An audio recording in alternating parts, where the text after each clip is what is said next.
And you know who's surrounded by the most smoke? It is head coach Stephanie White. Make no mistake about it, especially with the bold statement and claims that Caitlin Clark went on national TV and made. Oh, Stephanie White, you better get this right. All right, let's cut right to the chase because the title of this video, Indiana Fever Fire Stephanie White After Caitlin Clark Disaster, is what everyone's clicking for. Now, is Stephanie White actually fired? No, not yet. But the intensity, the smoke in the kitchen, as you just heard, is so thick it feels like she's already on the chopping block. The reality is, the pressure on Stephanie White right now is absolutely suffocating. Caitlin Clark's presence has elevated everything for the Indiana Fever, the viewership, the expectations, and crucially, the scrutiny on the coaching staff. This isn't just another season, this is the season. If White doesn't deliver a monumental turnaround, this disaster scenario could very well become a harsh reality, making it her undeniable last chance with a generational talent like Caitlin Clark. Was on NBC doing her big one per usual, and she had a bold claim about the Indiana Fever being the WNBA Finals favorites. So when you are the favorite, that means there's an expectation to win. Caitlin Clark doesn't mince words, does she? Declaring the Indiana Fever as WNBA Finals favorites on national television isn't just a casual remark. It's a bold, unequivocal statement of intent. And as the voice here points out, being a favorite carries an immense expectation to win. This isn't just about Clark's personal confidence. It's a direct challenge and an amplified burden placed squarely on the shoulders of head coach Stephanie White. Every decision, every play call, every substitution will now be viewed through the lens of this championship aspiration. White has been given the keys to a Ferrari, and Clark just publicly announced they're entering the Grand Prix as the team to beat. Failing to even contend would be an organizational embarrassment, primarily attributed to the coaching leadership. What Stephanie White is going to bring to the table so that things look better with Caitlin Clark off the floor. Whatever you did with Caitlin Clark, with the team when Caitlin Clark was hurt, don't matter because that's not the job here. The job here is to win with Caitlin Clark. And it starts with the expansion. This segment cuts to the heart of the matter, what Stephanie White must bring to the table. The past is the past, and any excuses tied to last season, or even Clark's injury absence, are completely irrelevant now. The job here is to win with Caitlin Clark, period. This isn't about incremental improvement. It's about a fundamental shift in coaching philosophy and execution that maximizes Clark's talent and translates directly into wins. White needs to demonstrate a clear vision for how this team, built around a superstar, will not just compete but dominate. Anything less than a cohesive winning strategy that showcases Clark's abilities will be seen as a direct failure to understand the assignment and a squandering of an unprecedented opportunity. There's so much going on. So many big decisions have to be made. And you could argue that last season was doomed before it started because of a bunch of decisions that were made before the first game by Stephanie White. Yeah. Starting out with DeWanna the Scammer Bonner, who came and hustled the franchise. The speaker here pulls no punches, alleging that last season was doomed before it started due to Stephanie White's early decisions. This isn't mere hindsight, it's a direct critique of roster construction and team management. The mention of DeWanna Bonner hustling the franchise immediately brings up a significant past controversy. The implication is that White, or at least her decision-making process, allowed a situation that compromised team integrity and financial resources. For this upcoming season, with championship expectations on the line, White simply cannot afford a repeat of such boneheaded moves. Every free agency signing, every draft pick, every roster adjustment will be under intense scrutiny, as past blunders have already set a low bar for trust in her strategic acumen. She hustled him, took the bag, skipped out on him, never gave an explanation on why she was receiving paychecks and refusing to show up to work. Stephanie White covered it up, never addressed it. Okay, she went and got Natasha Howard, who was talking about winning MVPs and a bunch of nonsense. Bree Turners, Sydney Coates, people who should be out of the league by this point. They should be out of the league by this point.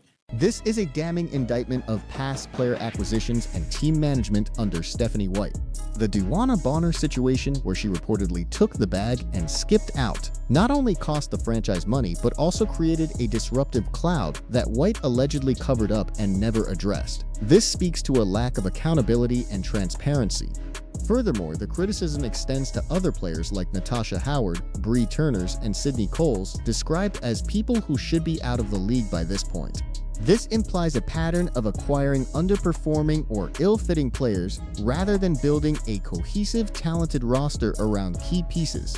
White's inability to secure and manage effective talent in the past makes the current free agency period an even higher stakes endeavor, as similar missteps could cost her everything. It is what it is. Let's take a look at this here, courtesy of Bleacher Report. Caitlin Clark says Fever will be favored to win 2026 WNBA title and talks new CBA. All right, here it says, ahead of the 2026 campaign, Indiana Fever star Caitlin Clark is confident in her squad. She said the Fever will be the favorite to win it all during an NBC broadcast. Once again, the Bleacher Report article confirms Caitlin Clark's unwavering confidence and the favored status she has bestowed upon the Indiana Fever. This isn't just media hype. It's the superstar herself setting the bar incredibly high, nearly 2 years out from the 2026 title. For Stephanie White, this public declaration is a double-edged sword. On one hand, it highlights the immense potential and belief within her star player. On the other, it ratchets up the pressure tenfold. Clark's confidence isn't just about her own ability, but her belief in the team to win it all. This puts White in a position where she must translate that belief into tangible results, or risk being seen as the limiting factor for a team with championship aspirations and a generational talent.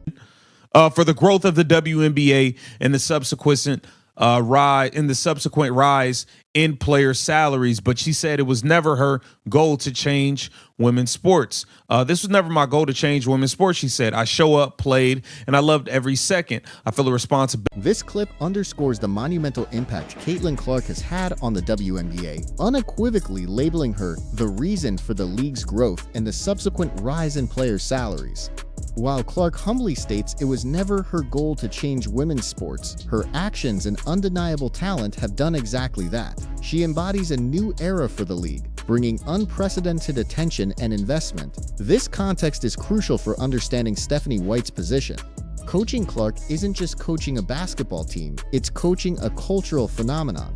Any failure to maximize this unique opportunity to translate Clark's individual brilliance and impact into team success would be an organizational and professional catastrophe of the highest order for White, signaling a complete misunderstanding of her role in this new landscape. For the season while playing in FIBA World Cup qualifying matches a few weeks ago.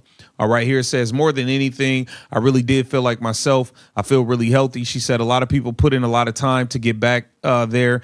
It's crazy to think it was 8 months. Just excited for the W season. I miss playing in front of. Caitlin Clark's declaration of feeling really healthy and like myself again is fantastic news for Fever fans, but it also subtly removes a significant layer of potential excuses for Stephanie White. Last season, Clark's injury-filled year could have been cited as a primary reason for the team's struggles. Now, with Clark back at 100% and having had valuable warm-up time in FIBA World Cup qualifiers, White has her most potent weapon fully operational. This means the onus is entirely on the coaching staff to devise a system that not only keeps Clark healthy, but allows her to thrive consistently. There will be no more plausible deniability. A healthy Clark demands a winning team, and that responsibility falls directly on White's strategic and developmental capabilities. The world will be watching. It will be prime time. A bold claim like that, saying that the Indiana Fever will be the favorites to win the title, that puts pressure not only on herself. I'm not worried about the pressure being put on Caitlin Clark. She got them shoulders. She can carry the weight of the world, okay? I'm worried about the weight that she just put on to coach Stephanie White.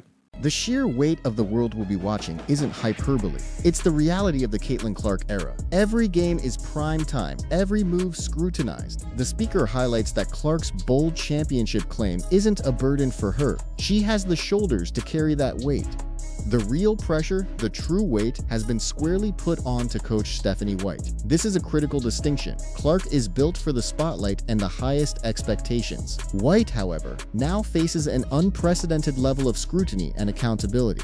The success or failure of the Indiana Fever, with all eyes on them, will largely be attributed to White's ability to navigate this intense environment and transform potential into WNBA dominance. We see the Indiana Fever already putting things in place and keeping eyes on her by bringing Lynn Dunn down to kind of monitor the coaching situation.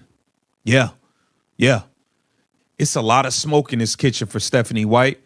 She's going to have to be on her A game, and she needs to. The mention of the Indiana Fever bringing Lynn Dunn down to kind of monitor the coaching situation is a glaring red flag for Stephanie White. This isn't a casual observation, it's a clear indication that ownership and management are acutely aware of the smoke in this kitchen.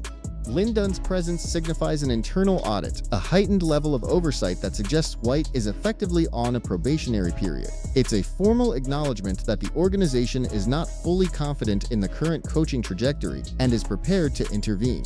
For White, this means every practice, every game plan, every in-game adjustment will be meticulously reviewed, forcing her to be on her A game from day one or risk swift consequences. She's going to have to capitulate to the Caitlin Clark read and react style of offense. I know she's an old guard. She want to be like a college coach. She want to be like she's still at Vanderbilt, where she was absolutely horrific. She wanted to be like that, where she's controlling the game from the sideline and all of this stuff. That ain't the pros, mama. That's not the pros, and that is not Caitlin. This segment pinpoints a fundamental conflict that could derail the Fever's season: Stephanie White's old guard coaching style versus Caitlin Clark's read and react offense. The speaker implies White's approach, reminiscent of her absolutely horrific college tenure at Vanderbilt, is too rigid and controlling for the professional game, especially with a talent like Clark. The WNBA thrives on player empowerment and adaptable schemes that let stars shine. If White insists on a system that stifles Clark's natural flow and creativity, forcing her into an uncomfortable mold, it will not only diminish Clark's impact but also create immediate friction with the fan base and likely the players. This isn't just a stylistic preference. It's a critical tactical decision that could make or break the season and White's career. You are playing games again, just like you did last season. Oh, you're going to hear from these fans. You're going to hear it. You're going to hear it. You're going to hear it. It is going to be unrelenting. The scrutiny that is going to come with if you are trying to force Caitlin Clark to play off ball and play small forward and all of this nonsense. The warning here is stark. If Stephanie White misuses Caitlin Clark again, the scrutiny is going to be unrelenting. Fans and analysts will not tolerate attempts to force Clark to play off ball and play small forward and all of this nonsense. This directly references past perceived missteps in her deployment. Clark's genius lies in her ability to control the game with the ball in her hands, dictating tempo, creating opportunities, and dazzling with her long-range shooting. Any coaching strategy that deviates from this fundamental understanding is not just a tactical error, it's an affront to Clark's generational talent and a colossal waste of her capabilities. White's job security hinges on her ability to empower Clark, not confine her. 1 year, it is what it is. Let's rock. Let's rock. Look, we didn't have a problem with Kelsey Mitchell in that post-Olympic break run. Her and Caitlin Clark and Aaliyah Boston, they all were going off. The Indiana Fever were scoring 100 points a game. That's enough to go around for all three of them. That's enough buckets to go around. Okay, you came in and suddenly the team can't score 75 points. The commentary highlights a critical point regarding Kelsey Mitchell's return and the team's offensive woes. While Mitchell is a valued player, the focus shifts to the team scoring under White. The speaker recalls a period where the Fever, with Clark, Mitchell, and Aaliyah Boston, were scoring 100 points a game. This proves the talent exists. However, the damning follow-up, "You came in and suddenly the team can't score 75, squarely blames White's system for the offensive regression. This isn't just about individual performances, it's about coaching philosophy. If White cannot restore the free-flowing, high-scoring offense that clearly worked with these players, especially with Clark healthy, her tactical competence will face extreme justified criticism." Will be on Stephanie White. Everybody's going to be watching, and Caitlin Clark has let it be known that there's championship expectations. Okay, you're bringing Kelsey Mitchell back for 1 year. You're getting nothing in return. The message couldn't be clearer. The pressure will be on Stephanie White. With Caitlin Clark publicly declaring championship expectations, White now has an inescapable mandate. The 1-year commitment for Kelsey Mitchell, yielding nothing in return in terms of future assets, further solidifies this all-in mentality. This isn't about development or rebuilding, it's about immediate contention. Every person watching, from casual fans to league executives, will view White's performance through this championship lens. If she fails to deliver on these sky-high expectations, particularly after such significant roster commitments and Clark's bold statements, her tenure as head coach will undoubtedly reach its conclusive end. You're getting nothing in return, which means it's championship or bust. It's championship or bust. It's that simple. There's no excuses. If you screw the pooch and blow it up, blow it again in free agency, it's on you. You, Stephanie White, Amber Cox, Kelly Crosskoff need to have a good free agency and not make a bunch of boneheaded moves. You need good. The phrase championship or bust isn't just a rallying cry. It's the stark reality facing Stephanie White and the Fever front office. There are no excuses left. If they screw the pooch and blow it up again in free agency, the blame will land squarely on White, Amber Cox, and Kelly Crosskoff. This highlights the collective responsibility but also White's ultimate accountability as the head coach. The past mistakes in roster construction cannot be repeated. This isn't just about securing big names. It's about making good free agency decisions, acquiring the right role players that complement Clark and the existing core. Failure to do so would be unforgivable, confirming a pattern of poor judgment that directly undermines championship aspirations. Role players. You don't need Dewana Bonners who think they're all that. You don't need Natasha Howards who are talking about winning MVPs. You cannot afford to mess this up, because if you do, there's a chance this will be your last. This is the ultimate ultimatum for Stephanie White. The speaker passionately stresses the need for good role players and explicitly warns against acquiring more Dewana Bonners or Natasha Howard types who are more concerned with individual accolades than team success. This final warning clarifies that the organization cannot afford any more missteps in talent acquisition or management. The stakes are monumental. You cannot afford to mess this up, because if you do, there's a chance this will be your last season coaching Caitlin Clark in the Indiana Fever. This isn't just a job threat, it's a professional legacy threat. White has the opportunity to coach a generational talent, and if she falters, it will be the defining failure of her career, leaving a profound mark on the franchise's trajectory.